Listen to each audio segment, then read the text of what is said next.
right, welcome back. Chapter 8. It's a short chapter, so here we go. Behind the bedroom wall, chapter 8. The cold air whipped against Corinna's damp cheeks as she ran home. No one had ever hit her before. She was stunned by what had happened, and she didn't want to think about it. She especially didn't want to talk about it when she got home, so she slowed her pace as she neared her house and carefully wiped the tears from her cheeks.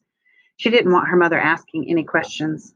When she got home, she found a note from her mother saying she was visiting with Frau Rennecke, her mother's best friend. Glad no one was home, Corinna took off her coat and clumped up the stairs to her room, leaving her book bag by the wardrobe as she always did. She lay down on her bed and stared at the ceiling. Life was terrible, plain and simple, she thought.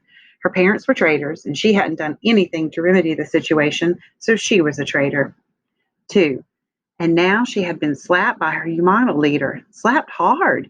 She lifted a hand to her tender cheek as tears welled in her eyes again. She didn't understand why she had been attacked. What had she done wrong? So she had said Heil Hitler a little out of unison. So what? Corinna twisted over onto her stomach on her narrow bed and buried her face in her pillow as tears began to flow in earnest. The Humana was hers. It was where she belonged. Yet now she was suddenly punished in front of everyone, in front of all of her friends and the other leaders, for something that seemed so inconsequential, so trivial. Was she supposed to be exactly like everyone else, move and speak at the same time, dress exactly alike, think and feel identically? That's impossible, she thought, trying to hold back a sob that tightened her throat. Finally, it erupted into the stillness of the room. Not only was it impossible, she didn't even want to be exactly like everyone else. Another sob escaped, and then another, until each one sounded like an echo of the one before. All the fear and anger Corinna had been holding inside the last few days gave vent through her tears. Nothing was fair. Nothing was right. Nothing. Neither her parents nor her Jumadal, the two things she could count on the most, were what they were supposed to be.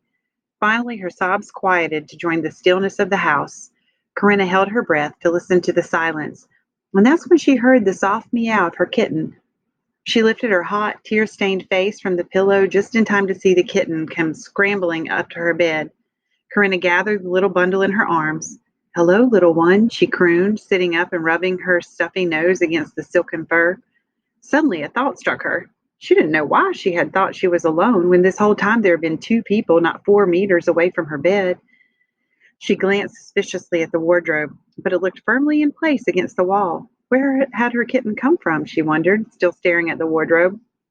Someone had let her kitten out of the hiding room, she guessed, because she was almost sure the kitten hadn't been out before or it would have greeted her sooner. She was embarrassed to think of the Jews listening to her crying. They had no right to eavesdrop on her, she thought angrily. But just as quickly her anger dissipated. For heaven's sake, she thought, exasperated with herself, what were the Krugmans supposed to do? Knock on the wall and tell her they could hear every sob and that she was disturbing them? A sudden giggle tried to escape, but it got lodged in her throat, swallowed back just in time. Hiding Jews in a back room was no laughing matter. Obviously, one of them had let the kitten out of the hiding room for a reason, and she had a strong suspicion the reason was to make her feel better. And it had worked, she realized with a slight smile. Corinna stroked the head of her purring kitten while still staring absently at the wardrobe. She didn't exactly like the idea of the Jews being considerate. After all, it was contrary to everything she had ever learned about this contemptible enemy. Just then she heard the front door open. Her mother was home. Laying aside the kitten, she hurried into the bathroom to wash cold water over her heated face, trying to erase all traces of the tears. "Corinna," her mother called. Corinna went downstairs and greeted her mother in the front hall with a hug. Her mother stepped back from her daughter and frowned slightly. "Are you all right?" "I'm fine. Why?" Frau Reams shrugged. "Your face looks red, and you hugged me so hard I thought you'd crush me." Corinna grinned. "I'm just happy to see you. What are you making for supper?" she asked, following her mother into the kitchen.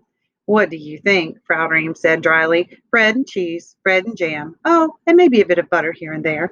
Corinna laughed. "Well, it's not too exciting, but you always manage to make everything taste good, Mother."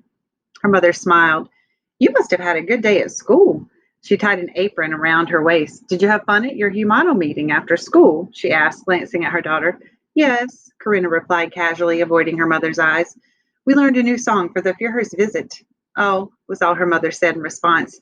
She changed the subject. "Here, peel these potatoes for tomorrow." Corinna took the pile from her mother and sat down to peel off the dirty skins, potatoes, and more potatoes. Sometimes they got meat, sometimes they got sugar, sometimes they got butter. Times were hard, but they'd get better thanks to Adolf Hitler, wouldn't they? Abruptly, Corinna pushed that doubt out of her mind. Just because of a little slap, she shouldn't be losing her faith in the Fuhrer and in the fatherland. Life would get better once enemies such as the Krugmans were subdued. So it's your turn. Send your answers to these questions any way you'd like. 1, why does Corinna feel that her life is so terrible? 2, why is Corinna so against Jewish people? And 3, why do you think Corinna lied to her mother about having a good meeting after school? And please send me your answers in complete sentences. Thank you.